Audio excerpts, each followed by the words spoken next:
Guys, আমি তো সারাদিন আজ ব্যস্ত ছিলাম, তোমরা জানিয়েওছি। গেছিলাম চার্চে, ওখানে গেম হয়েছে, খেলা আর হচ্ছে খাওয়া দাওয়া, পিকনিকের মতো ছিল। পিকনিক আর নাচ গান অনুষ্ঠান সবই ছিল। আর আমি আশা করতে পারিনি যে আমি জিতবো। আমি জিতেছি মিউজিক্যাল বলে ফার্স্ট। আমার ছেলে হয়েছে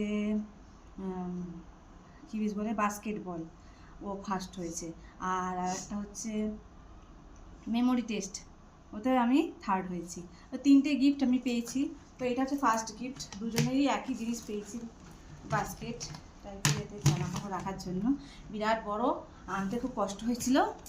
আর আরেকটা পেয়েছি আমি, এই যে এটা দেখতে পাচ্ছ টুল, এই দুটো পেয়েছি আমি। আর ছেলেরটা সেম জিনিস ছেলে পেয়েছে, ওইটা আমি শাশুড়িকে দিয়েছি। নিচ্ছিল না, বলছে তোমরা পেয়েছো নিয়ে যাও। আমি বললাম না, আমি দুটো নিয়ে কী করবো, তাই শাশুড়ি মাকে গিফট করেছি, ওটা দিয়ে দিয়েছি। আর চলে এসেছি বাড়িতে। তো চলো, তোমাদের তো শেয়ার করলাম। টাটা।